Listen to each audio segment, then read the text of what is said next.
I brought a HZJ78 series Land Cruiser, and today we're going to see what's so good and the not so good.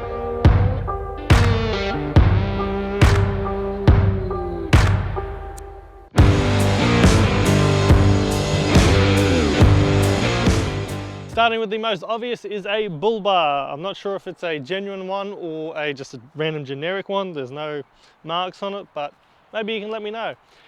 Doesn't matter anyway, because I'm going to get rid of this thing and put a ARB one on. They look a bit nicer and they got a bit more clearance on either side. The really cool thing is it has a recovery point at the front capable of 2.5 tons. That is separate to the bull bar that's on the front now. So I'll be able to actually keep that, which is really nice. So with the wheels, they are pretty much brand new. They are all-terrain tyres, and I will be keeping them until they run out, but I will be changing the rim itself to something a little bit more original. With the bodywork of the Troopy, it's actually in really good condition. There's no major marks or dents or anything along the whole side. The paint is in really good condition, but that's mainly because it has been repainted. And you can tell with the front line here, it's white and it should be black. So underneath the Troopy, the chassis is in amazing condition. It looks like it has never sort of been off-road or done any real heavy off-roading. There's no dents underneath or major scratches. Really surprised what condition it is. So around the back we are missing the rear tyre holder. This is a good thing and a bad thing. Good thing is the back door isn't going to be too flogged out, and the bad thing is I'm going to have to get a new one because I want to put this back to sort of how it was. While we're still here, with the rear bar, it's pretty beat up. So I'll probably get rid of this one and either buy a brand new one again, so it looks stock, nice and clean again, or I'll either buy an aftermarket one or even maybe weld one up myself to sort of get a nice custom look. Have not decided, but if you guys know of any good, nice rear looking bars, let me know in the comments. As you can see, the rear of the Troopy is in a bit of a rough state, but that's not going to be for much longer. I'm going to rip out the vinyl floor, going to take out the spare tyre and probably refix all these side panels here. Once this is looking good again, comes the fun part.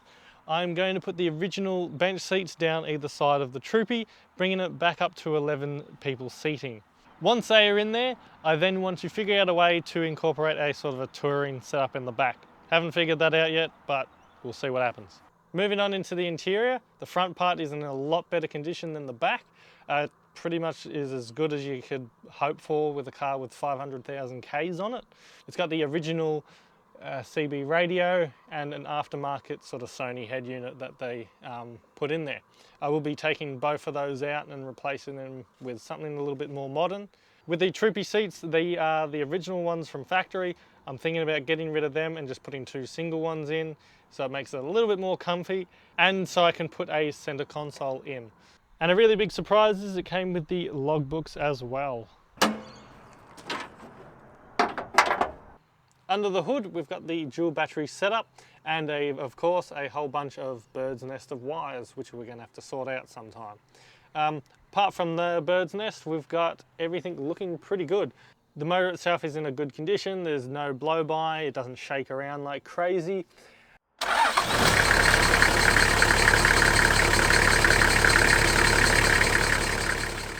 Now, time for the not so good stuff. Starting up here, the top corner gutterings, they're starting to get a little bit rusty, but it's only in the back two corners. Next up is the rear doors. They just don't align properly, and you can see the previous owner has had this problem for quite a while, putting in extra rubbers to try to make sure it seals up properly. We're going to go a step further and start looking at all the latches and bits and pieces in an upcoming episode. Under the vinyl in the back, it looks like Swiss cheese. The previous owner has just went crazy with the tech screws and just done so many holes in the back. On to the more serious stuff, the front steering pump is leaking, and in between the motor and the gearbox also has a leak. Apart from that, there is no leaks anywhere else. Interior problems, the air speed doesn't work. That's a really easy fix anyway. And the adjuster for the direction of the aircon. This is only the beginning. This is going to be our most in-depth build we've ever done. So we're going to be filming everything we do on this Troopy. So if that interests you, please give a like and a subscribe, and we'll see you in the next one.